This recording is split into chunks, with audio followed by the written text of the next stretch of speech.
Hi everybody, in this video we're going to continue our look at chemical formulas, this time looking at some more advanced examples. So first let's talk about this compound right here, AgOH. This compound we would call silver hydroxide. It's interesting in that it includes what we call a polyatomic ion. The OH is an oxygen and hydrogen, which are covalently bonded, and together they'll have a -1 charge. That's going to be paired with a silver ion that has a +1 charge. Now, interpreting this chemical formula is pretty straightforward and easy. So that we would have one silver ion, we would have that paired with one hydroxide ion, which is going to include one oxygen atom and one hydrogen atom. Now, we can look at some other examples of compounds which include polyatomic ions. Here we have an example of a compound which we would call ammonium chloride. The ammonium ion is what's written at the beginning of this compound's formula right here, NH4. NH4 you're going to find on the back of your periodic table for my students. So on the back of your periodic table, let me get this rotated the right way, we'd find a listing of polyatomic ions. And the ammonium ion, NH4, has a +1 charge. It is the only example of a positively charged polyatomic ion that we'll look at in the classes that I teach. So this compound would include one ammonium ion, which has one nitrogen atom and 4 hydrogen atoms paired with that. This is all going to be paired up with one chloride ion. So we have a +1 ammonium, a -1 charged chloride ion to form an electrically neutral ionic compound. Now, what happens if we're going to pair ammonium that has a +1 charge with an anion, and a negatively charged ion?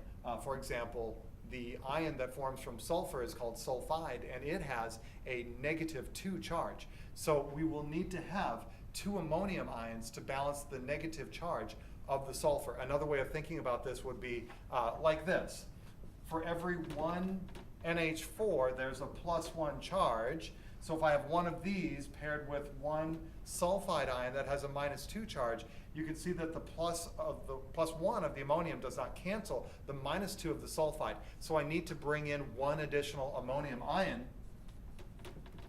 So if I bring in another ammonium ion, it will also have a +1 charge. Now I've got +1 -2 to form an electrically neutral compound. Now, why is this significant? Well, I need to understand that this means this so that I can interpret the formula to know how many atoms of each element are present in this compound. So N will be multiplied by 2 because in 2 ammonium ions there are going to be 2 atoms of nitrogen. The hydrogens, because there are 4 in every ammonium ion, and because I have 2 ammonium ions, the 2 multiplies the 4, so I'll get a total of 8 hydrogen atoms in this compound, and that would be paired with just one sulfur, which has turned into a sulfide ion. Let's look at 2 more examples of compounds that include polyatomic ions. This compound is aluminum sulfate. Aluminum has a +3 charge. Sulfate ions, SO4, have a -2 charge. So we can see that we'll have to write a chemical formula that looks like this. Again, why does this have to happen this way? Aluminum ions have a +3 charge. Sulfate ions, SO4, have a -2 charge. So I can see that a 1-to-1 pairing of these ions is not going to produce an electrically neutral compound. Right now I have more positive than negative, so let's add another sulfate ion, SO4 2-. Now I would have +3 for my one aluminum ion, -2 gives me -4 from the sulfate ions, so I'm still not balanced. I need to add more positive charge. Let's bring in one more aluminum ion, Al3+. Now I've got +6 from the 2 aluminums, each +3, and I have -4 from the 2 sulfates, each -2. Let's bring in one more sulfate, SO4 2-, and now we can see that we're producing an electrically neutral compound. We have +6 from the 2 +3 aluminums. We've got -6 from the 3 -2 charged sulfate ions.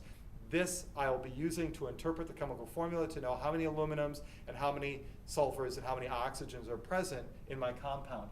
I have 2 aluminums. That's very easy to see. The 3 multiplies the 1 sulfur inside of the parentheses, so I can see I've got 1, 2, 3 sulfur atoms that are going to be present in this compound, and then the oxygen numbers, I'll need to multiply the 4 by the 3, which will give me a total of 12, and I can see that I would have O4, that would bring me up to 8, and then the final O4 brings me up to 12.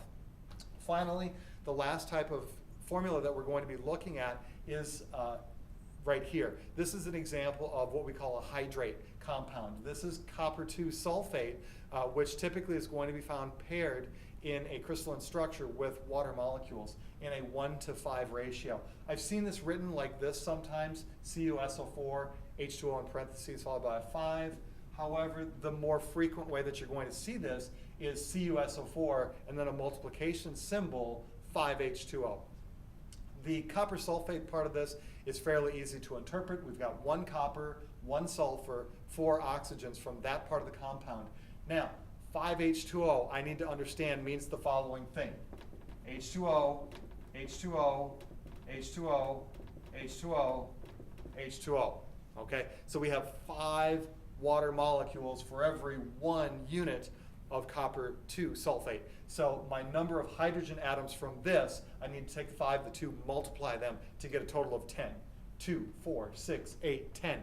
And the oxygen, which has an implied 1 here, multiplied by 5, gives me 5. I've got 1, 2, 3, 4, 5 oxygens. If you had a question about this and it was asking about the total number of oxygens, make sure that you're adding the oxygens from the sulfate plus the oxygens from the water.